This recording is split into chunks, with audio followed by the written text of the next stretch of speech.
تین افراد کی دعا ہمیشہ قبول ہوتی ہے، روزے دار کی، مظلوم کی اور مسافر کی۔ تین غلط کام میری امت میں موجود رہیں گے: حسب و نسب پر فخر کرنا، نوحہ خوانی کرنا اور ستاروں سے قسمت کا حال معلوم کرنا۔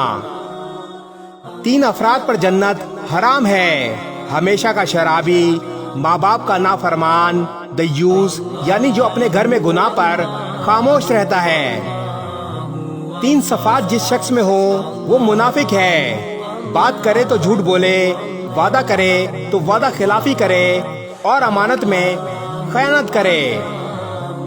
تین لوگوں کو اللہ تعالیٰ قیامت کے دن نہیں دیکھے گا: تکبر سے آزار لٹکانے والا، احسان جتلانے والا اور جھوٹی قسم کھا کر سامان بیچنے والا۔ تین قسم کے کام ہر مسلمان پر لازم ہیں: جمعے کے دن غسل کرنا، مسواک کرنا اور خوشبو لگانا۔ خوش قسمتی تین چیزوں میں پائی جاتی ہے: اچھا پڑوسی، کشادہ گھر اور آرام دہ سواری۔ تین کام درجات بلند کرتے ہیں: کھانا کھلانا، سلام کو عام کرنا اور راتوں کو تہجد پڑھنا۔ تین معاملات میں ہنسی مذاق کرنا بھی جائز نہیں: نمبر 1 طلاق، نمبر 2 نکاح اور نمبر 3 طلاق کے بعد رجوع کرنے میں۔ تین افراد کی عبادت قبول نہ ہوگی: ماں باپ کا نافرمان، احسان جتلانے والا اور تقدیر کا منکر۔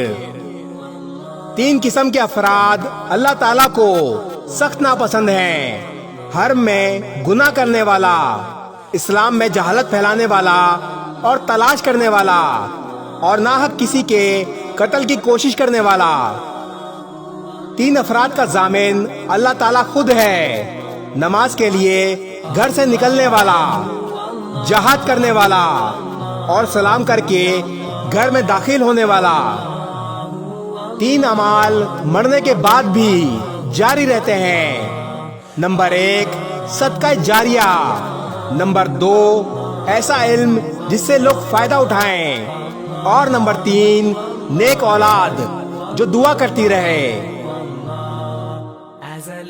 اس ویڈیو کو شیئر ضرور کریں، ہو سکتا ہے آپ کے ایک شیئر سے یہ بات کسی کے دل میں اتر جائے۔